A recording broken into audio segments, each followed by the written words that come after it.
So what's up everyone. आ गए हम and आज हम करेंगे सेल्स ऑफ गुड्स एक्ट 1930। तो टाइम कम बचा है एंड सिलेबस ज़्यादा है खींचने को। आज हम यूनिट 1 एंड 2 करेंगे, ठीक है। तो सबसे पहले अगर शुरू करें Indian sales of goods act की हिस्ट्री अगर हम जाने तो इससे पहले हमारा होता था इंडियन कॉन्ट्रैक्ट एक्ट 1872, जिसमें सेल्स ऑफ गुड्स से रिलेटेड बात होती थी। ये हमारा आता था चैप्टर 7 में। एंड अब जो है आज के टाइम में तो हमारे वो चलता है सेल्स ऑफ गुड्स एक्ट, जो हमारा फोर्स में आ गया था 1 जुलाई 1930 में और एक्सटेंड करता है होल ऑफ इंडिया में। बेसिकली पूरे इंडिया में ये एक्ट एप्लीकेबल है एंड ये फोर्स में आता है 1 जुलाई 1930। और इससे पहले chapter 7 of Indian contract act में गुड्स की बात होती है, ठीक है। अब इस एक्ट की अगर एप्लीकेबिलिटी की बात करें तो ये मूवेबल प्रॉपर्टीज पे होता है। प्रॉपर्टीज मतलब गुड्स। इस पूरे एक्ट में प्रॉपर्टीज का मतलब गुड्स होगा, ठीक है। और जो भी हमारी इमूवेबल प्रॉपर्टी होती है जैसे कि लैंड, फील्ड, शॉप, हाउस, ये सब हमारा ट्रांसफर ऑफ प्रॉपर्टी एक्ट 1882 में बात करते हैं। बेसिकली जो भी मूवेबल चीजें है वो हमारी सेल्स ऑफ गुड्स एक्ट में होंगी, और जो भी इमूवेबल प्रॉपर्टीज है वो हमारी होंगी transfer of immovable transfer of property act 1882 में, ठीक है। बाकी इसके बाद अगर हम बात करें कुछ डेफिनेशंस की, तो सबसे पहले हमारी डेफिनेशन आ जाती है बायर एंड सेलर की। बायर वो है जो अग्री करता है खरीदने को या फिर खरीद लेता है, बेसिकली या तो आज खरीदे या बाद में खरीदे। Who buyers or agrees to buy. Seller भी यही है, who sells or agrees to sell, ठीक है। गुड्स की बात करें तो every kind of movable property other than actionable claims and money. Basically हर वो चीज जो मूवेबल हो अदर देन एक्शनेबल क्लेम, मतलब डेटर्स क्रेडिटर्स हो गए जिनके अगेंस्ट जिनके अगेंस्ट आपकी लायबिलिटी है, वो चीजें नहीं आई। और पैसा पैसा तो इन दी एंड आपका एक तरीके से लिक्विड सबसे चीज है, जो इससे ज्यादा तो कुछ लिक्विड होगा ही नहीं ना आपके लिए, ठीक है। और वो चीज है जो सेवर्ड या सेपरेट हो सकती है लैंड से बिफोर सेल और under the contract of sale. Basically कोई भी तरह का क्रॉप हो गया, ग्रास हो गई, स्टॉक, शेयर्स, ये सब चीजें जो लैंड से अटैच होती है, वो सब चीजें हमारी गुड्स होती है, ठीक है। बाकी गुड्स में दोनों तरह के गुड्स आ जाते हैं, tangible, intangible, like goodwill, copyright, patents, trademarks etcetera, ठीक है। बाकी इसके बाद अगर हम बात करें क्लासिफिकेशन ऑफ गुड्स की, तो सबसे पहले हमारे जो फर्स्ट टाइप ऑफ गुड्स होते हैं वो होते हैं एग्जिस्टिंग गुड्स। ये इंपॉर्टेंट टॉपिक है हमारा पूरा क्लासिफिकेशन। एग्जिस्टिंग गुड्स वो है जो ऑलरेडी एग्जिस्ट करते हैं at the time of contract of sale. Basically जब बेचने की बात भी हो रही है एट दैट टाइम वो एग्जिस्ट करते हैं, तो वो एग्जिस्टिंग गुड्स में आ जाएंगे। एग्जिस्टिंग गुड्स हमारे तीन तरह के, स्पेसिफिक, असर्टेन्ड, अनअसर्टेन्ड। एग्जिस्टिंग गुड्स तीन तरह के, स्पेसिफिक, असर्टेन्ड, अनअसर्टेन्ड। तो स्पेसिफिक गुड्स वो है जो आइडेंटिफाई और अग्री किए है पार्टीज ने। बेसिकली उनको पार्टीज ने देख लिया है, बायर ने देख लिया और अग्री भी कर लिया at the time of contract of sale. Basically वो बेचने को भी, वो खरीदने को भी रेडी है एंड वो गुड्स देख भी चुका है, तो वो हमारा स्पेसिफिक गुड्स हो गया। असर्टेन गुड्स की बात करें तो वो गुड्स जो देख लिए at the time of contract after the contract of sale. Basically सबसे पहले हमारे अनअसर्टेन गुड्स होते हैं, वो हमारे असर्टेन गुड्स बनते हैं। अनअसर्टेन गुड्स वो है जो सिर्फ डिफाइंड है डिस्क्रिप्शन या सैंपल से, ना कि अभी बाहर ने देखी। बेसिकली मैंने उसे कोई प्रोडक्ट, उसने प्रोडक्ट मांगा, मेरे पे वो प्रोडक्ट था नहीं उस टाइम पे, तो मैंने उसे सैंपल दे दिया, डिस्क्रिप्शन बता दिया कि ये गुड्स ऐसे ऐसे दिखते हैं एंड ऑल। या सैंपल दिखा दिया, जो मेरे पास चावल का सैंपल था वो दिखा दी चावल, बट अभी दिए नहीं। तो वो जो अनअसर्टेन गुड असर्टेन्ड हो जाए वो हमारे बेसिकली जब आइडेंटिफाई हो जाते हैं, वो अनअसर्टेन गुड बेसिकली चावल के सैंपल दिखा है वो अनअसर्टेन्ड। बट जब मैं उसे चावल की बोरी उसके पास लाके रख दी, वो आइडेंटिफाई हो गए, तो वो असर्टेन गुड्स में, ठीक है। बाकी इसके बाद हमारे जो सेकंड टाइप ऑफ गुड्स आते हैं, बेसिकली एग्जिस्टिंग गुड्स के अंदर तीन कैटेगरी। एंड अब सेकंड गुड्स की बात करें तो फ्यूचर गुड्स, जो मैन्युफैक्चर, प्रोड्यूस या एक्वायर होने बचे, और वो हमारे एक्वायर होते हैं after the contract of sale. ये हमेशा अग्रीमेंट टू सेल होगा, क्योंकि ये प्रेजेंट टेंस में तो हो ही नहीं सकती, गुड्स ही नहीं है तो बेचोगे क्या, तो ये अग्रीमेंट टू सेल है। एंड अगर तीसरे और लास्ट गुड्स की बात करें तो वो है कंटिजेंट गुड्स, जो डिपेंड करते हैं किसी कंटिजेंसी पे। बेसिकली अता पता नहीं है जिनका अभी, हो सकता है हो सकता है ना हो, ठीक है। तो तीन तरह के गुड्स हो गए, एग्जिस्टिंग, कंटिजेंट एंड फ्यूचर। और एग्जिस्टिंग के अंडर भी बात करें तो स्पेसिफिक, असर्टेन, अनअसर्टेन, तीन तीन हो गए, ठीक है। डिलीवरी की बात करें तो इसका मतलब है वॉलंटरी ट्रांसफर पोजीशन। बेसिकली आप अपनी मर्जी से गुड्स को ट्रांसफर कर रहे हो, वो हमारी डिलीवरी होती है। डिलीवरी भी तीन तरह के, एक्चुअल, सिंबॉलिक एंड कंस्ट्रक्टिव। बाकी बात करें एक्चुअल डिलीवरी की, तो एक्चुअल डिलीवरी हमारी वो होती है जिसमें सेलर ट्रांसफर करता है फिजिकल पोजीशन ऑफ गुड्स का। बेसिकली फोन है मेरे हाथ में एंड वो मैंने दे दिया, that's an actual delivery. But अगर सिंबॉलिक डिलीवरी की बात करूँ तो handing over documents of title to goods, basically जहाँ पे फिजिकल पोजीशन में नहीं दे सकता, बट मैंने आपको उसकी एक सिंबॉलिक चीज या डॉक्यूमेंट ऑफ टाइटल दे दिया। बेसिकली घर है, घर का मैंने पेपर दे दिया आपको कि घर ही आपका। या फिर गाड़ी हो गई, की ऑफ कार, की ऑफ हाउस या की ऑफ कार, पेपर वर्क, वो सब हमारे सिंबॉलिक डिलीवरी में आ जाता है। कंस्ट्रक्टिव डिलीवरी वो होता है जिसमें कस्टडी सेम रहती है लेकिन ओनरशिप चेंज हो जाती है। बेसिकली ऐसे हो गया, घर में टेनेंट्स, घर में जो है टेनेंट्स रहते हैं एंड वो तो अभी भी वही है, मतलब पोजीशन कस्टडी उन्हीं के पास है, बट ओनरशिप जो है वो चेंज हो गई कि मैंने किसी को घर भेज दिया, बट अभी रेंट पे लोग रह रहे हैं। इन दैट केस वो कंस्ट्रक्टेड डिलीवरी हो जाती है हमारी। When a person in possession of the goods belonging to the seller acknowledges to buyer that he holds the goods on buyer's behalf। सीधी सीधी बात करें, कस्टडी या फिर पोजीशन चेंज हो रहा है, कस्टडी या पोजीशन चेंज नहीं हो रहा है बट ओनरशिप चेंज हो रही है, ठीक है। बाकी मर्केंटाइल एजेंट की अगर हम बात करें तो मर्केंटाइल एजेंट वो होता है जो जिस अथॉरिटी रखता है to sell goods, to consign goods purpose of for the purpose of sale, to buy goods, to raise money या security for the purpose of security of goods. Basically जिसके पास पूरी पूरे राइट्स है गुड्स से related, वो हमारा mercantile agent होता है for the purpose of business. Business के पर्पज से वो चाहे बेचे, चाहे कंसाइन करे, चाहे सिक्योरिटी पे रख दे, चाहे खरीद ले या पैसे रेज कर ले, प्लेज कर दे, जो मर्जी करे। बिजनेस पर्पज से अगर वो काम कर रहा है on the behalf of the seller तो वो मर्केंटाइल एजेंट है, ठीक है। प्रॉपर्टी की बात करें तो प्रॉपर्टी का मतलब ओनरशिप है। ओनरशिप हमारी दो तरह की है, एक जनरल प्रॉपर्टी एंड एक स्पेशल प्रॉपर्टी। जनरल प्रॉपर्टी हमारी वो होती है जिसमें ओनरशिप ऑन पे कोई भी कंडीशन नहीं अप्लाई होती, लेकिन स्पेशल प्रॉपर्टी वो होती है जिसके ऊपर कंडीशन अप्लाई हो जाती है। ओनरशिप जिसमें बिन कंडीशन के, बेसिकली अगर मेरे हाथ में कोई चीज है एंड ये इस पे किसी और का कोई राइट नहीं है, इन दैट केस ये जनरल प्रॉपर्टी।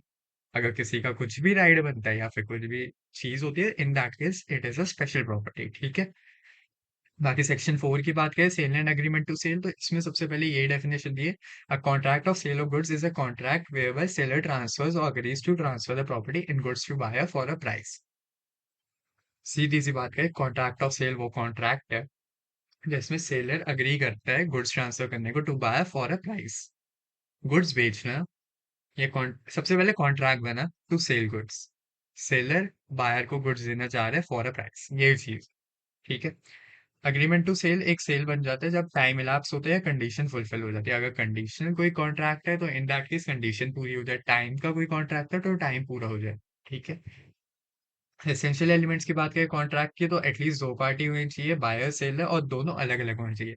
मैं ही बायर हूँ, मैं ही सेलर हूँ, ट्रांसफर प्रॉपर्टी हो खा रही है, ठीक है। तो बायर सेलर अलग अलग डिस्टिंक्ट होने चाहिए, गुड्स ओनली मूवेबल प्रॉपर्टी की होनी चाहिए, कंसिडरेशन पैसे का होना चाहिए, और ये पार्टली इन काइंड भी हो सकता है। बेसिकली पार्टली हो सकता है कि पैसे और काइंड में, बट मेनली मनी का इसमें होना जरूरी है, वरना वो बार्टर सिस्टम में आ जाता है, गुड्स नहीं बेचे आप, ठीक है। ट्रांसफर ऑफ प्रॉपर्टी हो, कॉन्ट्रैक्ट ऑफ सेल एब्सोल्यूट भी हो सकता है, कंडीशनल भी हो सकता है, बेसिकली बिन कंडीशन के, कंडीशन के भी। बाकी और कोई अदर एसेंशियल एलिमेंट जो है कॉन्ट्रैक्ट के, वो भी होने चाहिए इसमें। बेसिकली कॉन्ट्रैक्ट के सारे एसेंशियल एलिमेंट्स एंड सारे के सारे ये जो सेल्स ऑफ गुड्स एक्ट के एसेंशियल एलिमेंट पता है वो सब, ठीक है। बाकी सेल अग्रीमेंट टू सेल में बस यही फर्क है कि उसमें इमीडिएटली गुड्स बेचते हैं और उसमें फ्यूचर डेट या फिर कोई कंडीशन पे, ठीक है। सेल हमारा एग्जीक्यूटिव कॉन्ट्रैक्ट है, agreement to sell executory contract. Remedies for breach में अगर हम बात करें, सेल में जो है सेलर बायर को स्यू कर सकता है फॉर द प्राइस, और अग्रीमेंट टू सेल में अग्री पार्टी जो है वो डैमेजेस क्लेम कर सकती है, ना कि पूरा का पूरा price, unless until price stated हो एट दैट टाइम, ठीक है। लायबिलिटी अगर हम सेल में बात करें तो बायर की होती है और एग्रीमेंट टू सेल में सेलर की होती है। बर्डन ऑफ दिस जो है सबसे पहले बायर का होता है एंड बाद में जाके एग्रीमेंट टू सेल अगर होता है तो उसमें सेलर का होता है। राइट ऑफ रीसेल जो है वो सेल में नहीं होता बट एग्रीमेंट टू सेल में होता है, क्योंकि जब बिके ही नहीं गुड्स तो सेलर के पास पूरा राइट है कि आगे जाके बेच सकते, ठीक है।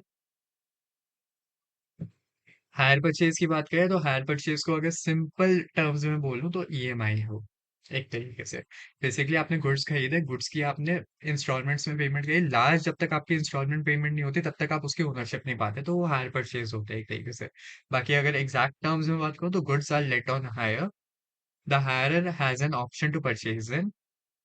बाकी अगर अग्रीमेंट की बात करूँ, अग्रीमेंट में क्या क्या होता है, तो position of goods is delivered by the owner, such person pays the agreed amount in periodic installment। Basically periodical installments में पेमेंट होती है, एंड जब वो पूरी की पूरी इंस्टॉलमेंट पेमेंट हो जाती है तब पोजीशन ऑफ गुड्स जो है वो डिलीवर कर देते हैं ओनर को। ठीक है। बाकी वही चीज की प्रॉपर्टी ट्रांसफर होती है, और जो लो दोनों पार्टीज है उनके पास राइट रहता है टर्मिनेट करने का अग्रीमेंट को at any time before the property so passes. Basically last installment से पहले पहले दोनों पार्टी के पास राइट है अग्रीमेंट को टर्मिनेट कर देने का। दोनों पार्टी अग्रीमेंट टर्मिनेट कर सकते हैं। ठीक है। इसमें भी वही चीज है कि इमिडिएटली अगर हम सेल में और हायर परचेज के डिफरेंस में बात करें तो इमिडिएटली उसमें हमारे प्रॉपर्टी ट्रांसफर होती है, उसमें लास्ट इंस्टॉलमेंट पे वो वहां पे जो पार्टी होती है वो ओनर होती है, और एक बायर से ओनर बनती है। ठीक है। उसमें जो हमारी हायर परचेज में जो हमारे पोजीशन ऑफ पार्टी होती है उसमें सबसे पहले हायरर होती है और बेली बन जाती है तब तक वो पेमेंट ना करे। हायरर होती है, वो बेली बन जाती है till he pays the last instalment, और लास्ट इंस्टॉलमेंट के बाद तो ओनर ही होती है। सेल में buyer can not terminate the contract, hire purchase में terminate the contract possible. Transfer of title, buyer जो है वो ट्रांसफर ऑफ टाइटल कर सकता है, हायर टाइटल ट्रांसफर नहीं कर सकता until he pays the last installment. Resale की भी बात करें तो सेल में रीसेल हो सकती है बट हायर परचेज में रीसेल नहीं हो सकती। ठीक है।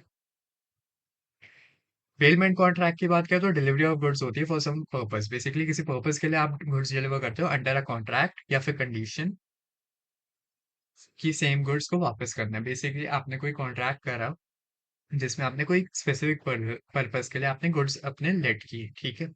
अंडर अ कॉन्ट्रैक्ट कुछ कंडीशन दे दी कि जो गुड्स है वो वापस आएंगे, गुड्स वापस आने जरूरी है इसमें। बेसिकली गुड्स आपने दे दिए एंड गुड्स वापस भी आए या फिर डिस्पोज ऑफ कर दिए या फिर बेलर, जो भी चीज है पर्पस अकॉम्प्लिश होने के बाद वो डिस्पोज ऑफ भी हो सकते हैं रिटर्न भी हो सकते हैं according to the directions of the bailor. दो पार्टी होती है, बेली एंड बेलर। बेलर वो है जो पोजीशन देता है, बेली वो है जिसको पोजीशन दिया जाता है। तो बेलर की जो हमारी डायरेक्शंस होती है उसी के हिसाब से कॉन्ट्रैक्ट जनरली बनता है, एंड इसमें कोई अगर सीधी सीधी बात करें तो डिलीवरी ऑफ गुड्स होती है for some specific purpose, main जो तो बात है। आगे वो रिटर्न आना वो सब वो डायरेक्शन ऑफ बेलर होता है, बट डिलीवरी ऑफ गुड्स है फॉर सम स्पेसिफिक पर्पस। ठीक है। ये स्पेशल प्रॉपर्टी हमारे यहाँ पे जो ट्रांसफर प्रॉपर्टी होता है वो जनरल प्रॉपर्टी नहीं, ये स्पेशल प्रॉपर्टी होता है कोई, क्योंकि कोई कंडीशन कोई पर्पस आ जाता है। बाकी इसमें अगर हम बात करें तो हमारा ये जो कंसिडरेशन है वो ग्रेचुइटस एंड नॉन ग्रेचुइटस दोनों हो सकता है। बेसिकली ग्रेचुइटस बोले तो नॉन कंसिडरेशन, नॉन ग्रेचुइटस बोले तो कंसिडरेशन। कंसिडरेशन के लिए हो भी सकता है नहीं भी हो सकता है, सीधी सी बात। बाकी contract for work and labour बात करें तो ये वो कॉन्ट्रैक्ट होते हैं जिसमें कोई गुड्स नहीं बिके, सर्विस प्रोवाइड की है। Contract for work and labour एक ऐसा कॉन्ट्रैक्ट है जो सर्विसेज से रिलेटेड होता है, ना कि buy and sale of the goods. ठीक है। कॉन्ट्रैक्ट ऑफ सेल अगर हम बात करें कैसे बनता है तो उसमें ऑफर दी जाती है बाय और सेल की, प्राइस की, एक्सेप्टेंस ऑफ सच ऑफर होती है, इमीडिएट डिलीवरी होती है, इमीडिएट पेमेंट होती है, या फिर कुछ भी इनके परमिटेशन एंड कॉम्बिनेशंस की इमीडिएट डिलीवरी अभी है, डिलीवरी बाद में है, पेमेंट अभी है, पेमेंट बाद में, एंड सो ऑन। इन्हीं को मिक्सअप कर करके बहुत चीजें बन जाती है। ठीक है। अब अगर हम एक इंपॉर्टेंट टॉपिक की बात करें कि goods perishing before making of contract, तो सबसे पहले अगर हम बात करें गुड्स खराब होना कॉन्ट्रैक्ट बनने से पहले, तो दो केस है। एक तो कॉन्ट्रैक्ट बनने से पहले खराब हो गया, या फिर कॉन्ट्रैक्ट बन गया बट बिके नहीं। तो कॉन्ट्रैक्ट बनने से पहले अगर गुड्स खराब होते without the knowledge of the seller, तो एट दैट टाइम वो जो लायबिलिटी होती है वो लायबिलिटी होती है हमारी सेलर की, क्योंकि अभी ट्रांसफर हुई नहीं ओनरशिप। तो इन दैट केस वो कॉन्ट्रैक्ट वॉइड हो जाते हैं, क्योंकि गुड्स तो खराब हो चुके हैं। सब्जी है, सब्जी देनी थी, सब्जी खराब हो चुकी है, अता पता ही नहीं था, नॉलेज नहीं थी सेलर को इस बारे में, कॉन्ट्रैक्ट वॉइड हो गया, डैमेजेस किसके, सेलर की। सीधी सी बात। ठीक है। बाकी अगर हम बात करें goods perishing before sale but after agreement to sell, तो इन दैट केस ऑल्सो हमारा कॉन्ट्रैक्ट वॉइड हो जाता है। जो पेरिशेबल गुड्स होते हैं वो खराब हो चुके होते हैं, एंड जो इसमें भी लायबिलिटी होती है सेलर की होती है। इन बोथ द केसेस चाहे अग्रीमेंट हुआ हो ना हुआ हो, ट्रांसफर प्रॉपर्टी नहीं हुई तो सेलर के ही लायबल रहेगा। गुड्स तो खराब हो ही गए तो कॉन्ट्रैक्ट वॉइड है। ठीक है। असरटेनमेंट ऑफ प्राइस की बात करें कि प्राइस कैसे असरटेन किया जाता है, तो सबसे पहले तो वही है कि आपने अपने कॉन्ट्रैक्ट में लिख दिया, कोई रेट या परसेंटेज आपने डिसाइड की वो भी कॉन्ट्रैक्ट में है, या फिर कुछ भी डीलिंग के बेसिस पे कि दोनों आपस में डिसीजन एंड में करते हैं वो चीज। बाकी agreement to sell at valuation, basically valuation के बेसिस पे अगर हम प्राइस की वैल्यूएशन करें तो गुड्स की वैल्यूएशन करें तो इसमें भी ये केस होता है कि सबसे पहले अगर वैल्यूएशन नहीं हो पाती है तो कॉन्ट्रैक्ट वॉइड, या फिर कोई वैल्यूएटर आके वैल्यूएशन कर दे तो बहुत बढ़िया है, नहीं कर पाए तो सबसे पहले अगर पॉसिबल ही नहीं है तो वो वॉइड है कॉन्ट्रैक्ट। अगर थर्ड पार्टी किसी को प्रिवेंट करे, बेसिकली बायर एंड सेलर में से कोई प्रिवेंट करे कि प्राइस फिक्सिंग की, तो इन दैट केस वो जो पार्टी है जिसकी वजह से प्राइस नहीं असरटेन हो पा रहा, तो इन दैट केस वो पार्टी एट फॉल्ट है, उस पार्टी की लायबिलिटी बन जाएगी। बाकी अगर गुड्स जो है वो बायर ने यूज कर ली है तो इन दैट केस उसे कोई रीजनेबल प्राइस देना पड़ेगा इन एनी इवेंचुअलिटी। बेसिकली कोई रीजनेबल प्राइस तो देना ही पड़ेगा बायर को अगर वो गुड्स यूज कर चुका है तो। इन अदर केसेस अगर गुड्स की वैल्यूएशन नहीं हो पा रही तो कॉन्ट्रैक्ट वॉइड। अगर थर्ड पार्टी प्रिवेंट करती है या कोई बायर एंड सेलर में से कुछ अगर पंगा करते हैं हमारा कॉन्ट्रैक्ट के बीच में कि प्राइस असरटेन ना हो पाए जिस वजह से, इन दैट केस वो पार्टी हमारी एट फॉल्ट होती है, लायबिलिटी उनकी होती है। ठीक है, यूनिट वन खत्म। यूनिट नंबर टू शुरू करते हैं। ये हमारी जो यूनिट है ये पूरी हमारी बात करेगी कंडीशंस एंड वारंटी पे। पूरी की पूरी यूनिट ये हमारी बात करने वाली कंडीशन एंड वारंटी पे, तो शुरू करते हैं। तो अगर हम बात करें सबसे पहले कंडीशन की या कंडीशन की हमारी वो, इससे पहले अगर कंडीशन से पहले भी अगर मैं आऊँ, सपोज करते हैं एक स्टेटमेंट दी बायर और सेलर ने जिसमें कुछ चीजें इरेलीवेंट है कुछ चीजें रेलिवेंट है। तो इरेलीवेंट चीजों का कोई लीगल इफेक्ट नहीं होगा, बट जो रेलेवेंट चीज है उनका लीगल इफेक्ट आ जाता है बात पे, क्योंकि अगर आपने कोई statement the in that case वो आपने कुछ सोच के ही दी है, तो वो लीगल इफेक्ट है। अब लीगल इफेक्ट जो है उसको हम स्टिपुलेशन बोलते हैं। एक वर्ड है स्टिपुलेशन, लीगल इफेक्ट से ही बना है, एंड लीगल इफेक्ट से वो वर्ड हमारा डिराइव हुआ स्टिपुलेशन। स्टिपुलेशन हमारी दो तरह की होती है, एक कंडीशन है एक वारंटी। तो अब अगर हम कंडीशन शुरू करें तो कंडीशन एक स्टिपुलेशन है जो एसेंशियल पार्ट है मेन पर्पस का। Basically a condition is a stipulation essential to the main purpose of the contract. Contract का जो एसेंशियल पार्ट है वो स्टिपुलेशन है।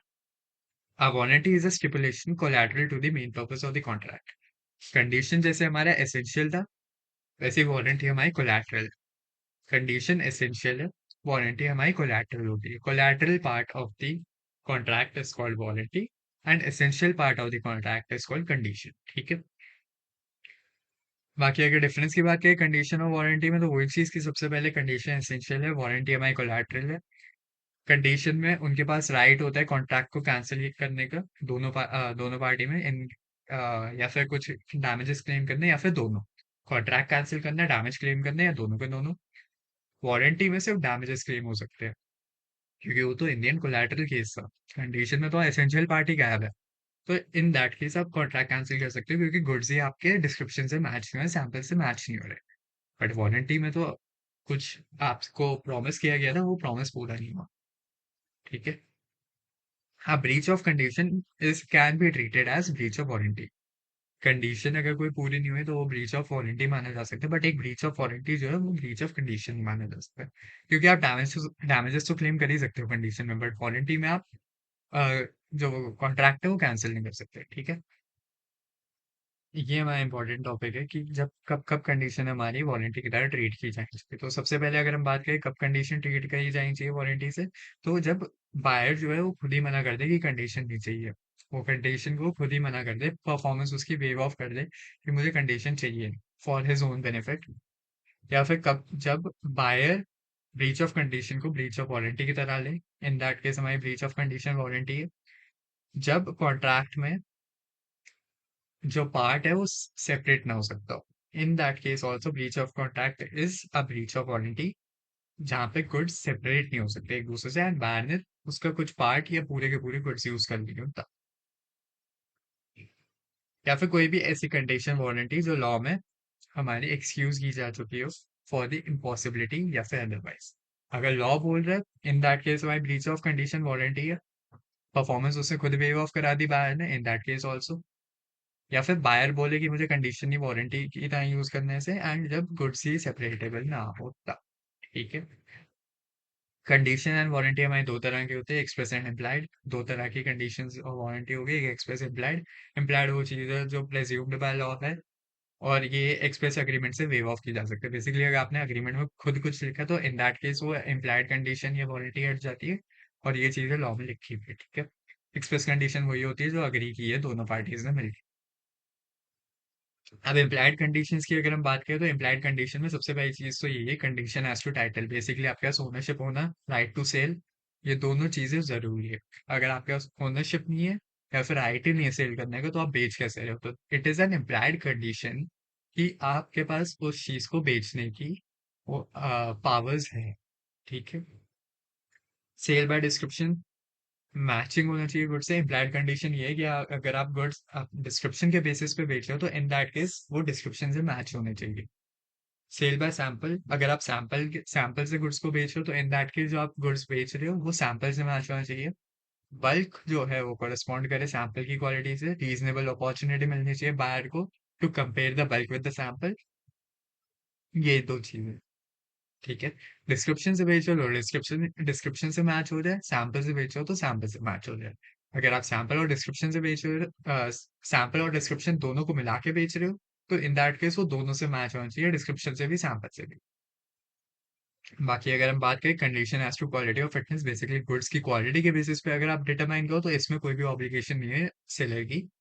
बायर की इसमें ऑब्लिगेशन आती है कि आपने गुड्स खुद ढंग से चुन के क्यों की है। बेसिकली हमारे यहाँ पे कैविएट एम्पटर का कॉन्सेप्ट लग जाता है कि there is an implied condition on the part of the seller that the goods supplied shall be reasonable fit for the purpose of the buyer for which the buyer wants him. ये एक हमारी exception होती है, इस पे मैं आऊंगा। But सबसे हमारा जो जनरल रूल है कि बायर जो है, इट इज हिज रिस्पॉन्सिबिलिटी कि गुड्स की क्वालिटी वो चेक करे बिफोर बाइंग है। तो इसमें कोई भी सेलर की ऑब्लिगेशन नहीं आती, ऑब्लिगेशन बायर की होती है। But in some cases exception आ जाती है जहाँ पे बायर जो है अपनी वो बता दे, पर्पस बता दे गुड्स परचेज करने का। पर्पस बता दे कि गुड्स क्यों चाहिए, बायर उसकी स्किल एंड जजमेंट पे रिलाय करे, और गुड्स जो है वो डिस्क्रिप्शन पे होने चाहिए एज पर द सेलर, चाहे वो मैन्युफैक्चर होना। गुड्स बेसिकली आप किसी की जजमेंट और स्किल पे ले रहे हो, उसे जिसको आपने अपना पर्पस बता दिया है। आपने अपना पर्पस बता दिया कि मुझे 20 लीटर, मेरी ट्रैवलिंग बहुत है, मुझे हाई माइलेज वाली कार चाहिए। हाई माइलेज में आपने नंबर बता दिया 25 किलोमीटर पर लीटर, ठीक है। अब उतनी नहीं चली, 20 चली। तो इन दैट केस आपने तो अपना पर्पस बताया था एंड उसकी जजमेंट पे आपने गाड़ी भी खरीद ली। तो इन दैट केस वो मैन्युफैक्चरर तो था नहीं, बट तब भी आपने उसकी जजमेंट पे लिया, तो इन दैट केस एक एक्सेप्शन आ जाती है कि आपने सामने वाले की जजमेंट पे लिया, तो आ, वो करस्पॉन्ड करना चाहिए आपके गुड्स से। 25 किलोमीटर पर लीटर से ही गाड़ी चलनी चाहिए, 20 या फिर उससे बेसिकली उतना, उससे कम नहीं, ठीक है।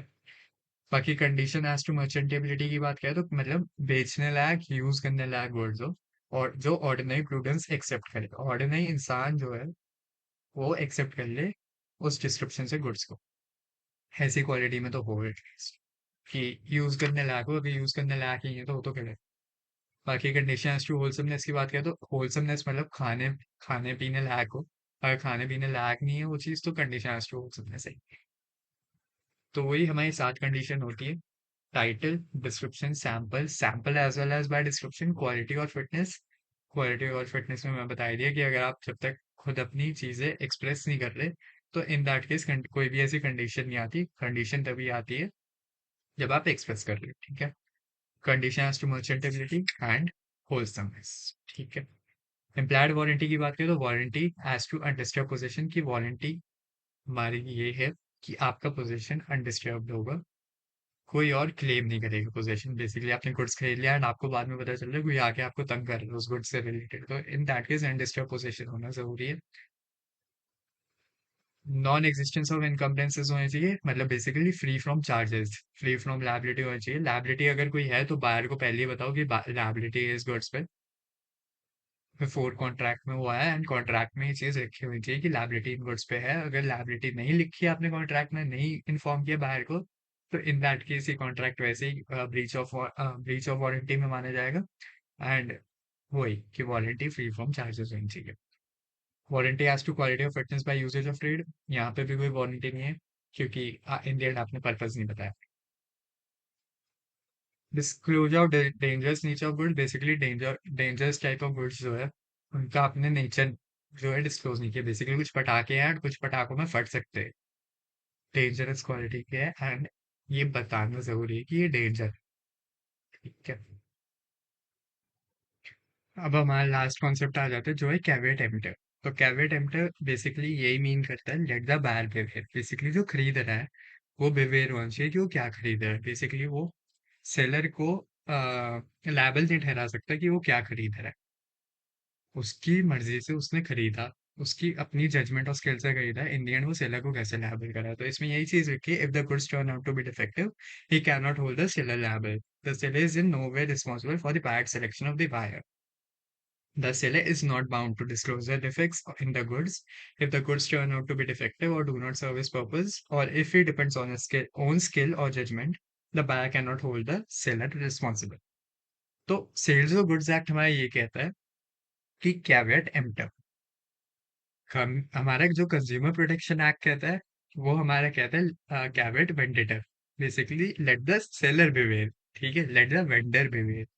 तो बड़ा कॉन्ट्रडिक्शन है, बट ये हम सेल्स ऑफ गुड्स एक्ट को लेके चलेंगे, and sales of goods act हमारा यही कहता है लेट द बायर बिवेयर, ठीक है। तो अगर हम इसमें कुछ अब एक्सेप्शन होती है जिसको बिवेयर रहना पड़ता है, तो वो हमारी जो कंडीशंस या एक्सेप्शंस होती है वो हमारी होती है फिटनेस एज टू क्वालिटी और यूज, वही चीज। इसके लिए वो सेलर को लायबल नहीं कर सकता अनलेस अनटिल वो अपनी खुद की सेलर की स्किल और जजमेंट पे काम करे। वो ये एक्सेप्शन आ जाती है कि अगर उसने सेलर से कुछ पूछा, सेलर अपनी जजमेंट पे बताया, इन that case the seller is liable, ठीक है, वरना नहीं। या फिर गुड्स परचेज किया अंडर पेटेंट और ब्रांड नेम, आपने गुड्स को नाम से, उसके डिस्क्रिप्शन या किसी चीज से खरीदा, आपने ब्रांड के नाम से खरीदा, तो इन the and also seller liable हो जाते हैं इन दैट केस। बाकी अगर आगे बात करें गुड्स सोल्ड बाय डिस्क्रिप्शन, वही डिस्क्रिप्शन से मैच हो, मर्चेंटेबल क्वालिटी, खरीदने, बेचने, यूज करने लायक हो। सेल बाय सैंपल, सैंपल कोरिस्पॉन्ड करे गुड्स से, मैच हो, सैंपल एज अ डिस्क्रिप्शन, वही सैंपल डिस्क्रिप्शन दोनों से गुड्स मैच हो। ट्रेड यूजेज, यूजेज करने लायक हो। Seller actively conceals a defect or is guilty of fraud. Basically कोई fraud हुआ या फिर वो जानबूझ के कोई डिफेक्ट को छुपाया, इन that case also seller liable हो जाता है, ठीक है। बहुत छोटी छोटी यूनिट थी, अब लग रहा है लाइक पहले जब मैं पढ़ रहा था तब तो मुझे दोनों यूनिट बहुत बड़ी लग रही, बट अब पता लग रहा है छोटी यूनिट थी। तो इसी के साथ वन शॉट खत्म। पेपर पास आ रहे हैं, अकाउंट्स पढ़नी स्टार्ट करनी है, तो जल्दी से निपटाते हैं। यूनिट नंबर 3 और 4 बची, और नेगोशिएबल इंस्ट्रूमेंट एक्ट और Indian contract act. Indian contract act तो नहीं होने वाला, बट नेगोशिएबल और ये तो निपटाने की कोशिश करते हैं। तो मिलते हैं जल्दी यूनिट नंबर 3 और 4 के साथ।